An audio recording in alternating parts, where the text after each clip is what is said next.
Le sujet d'aujourd'hui comporte bien des facettes. La cruauté mentale. Elle se manifeste dans le couple, au travail, parfois dans certaines relations sociales. Comment définir la cruauté mentale? Celui qui exerce la cruauté mentale n'est pas toujours conscient de son comportement. Il est violent verbalement, abaisse l'autre sans remords et détruit la personnalité à petite dose. Il est méchant et parfois violent sous l'action de l'alcool ou de la drogue, mais ce n'est pas là des excuses pour l'absoudre. L'éducation, les difficultés de la vie ou autres misères ne sont pas non plus des raisons. La victime accepte très souvent ce genre d'attitude, à son égard non pas par peur de l'agresseur, mais par insécurité.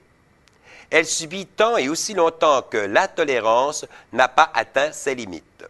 Où se situe le saboteur dans pareil cas?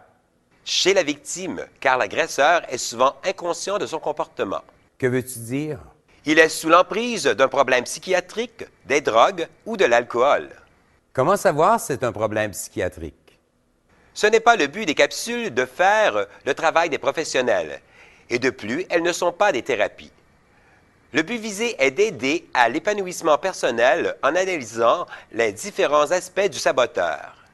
Elle collabore à mieux réussir sa vie dans de meilleures conditions en décidant ce qu'il y a de mieux pour soi parce que chacun est la personne la plus importante.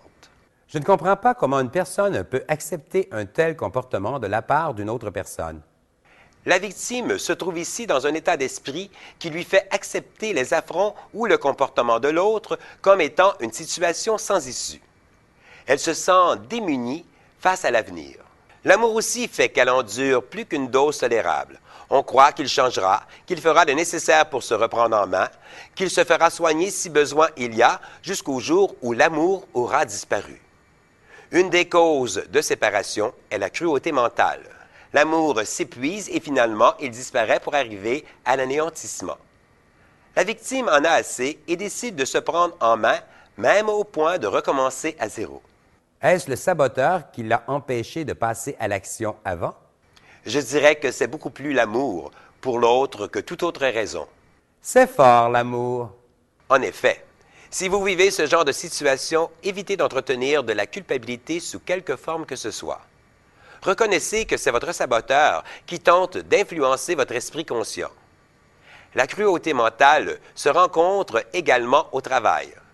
Un patron qui abuse du potentiel d'un employé et qui, en guise de remerciement, le dénigre et le rabaisse. Ou encore des collègues de travail qui commentent et émettent sans raison des remarques désobligeantes pour avilir un collaborateur. Dans le silence de vos pensées, dites « Toutes les pensées et paroles négatives de » nommez là où les personnes me reviennent en énergie de et vous citez ce qui vous ferait plaisir, par exemple, en énergie d'amour ou de succès ou d'abondance financière. Vous choisissez selon vos intentions. Non seulement vous ne vivrez aucune rancœur, mais vous vous sentirez bien intérieurement. Évitez de donner de l'importance à ces penses petits. Le pardon est encore la meilleure solution. Vivez une merveilleuse journée. Ciao!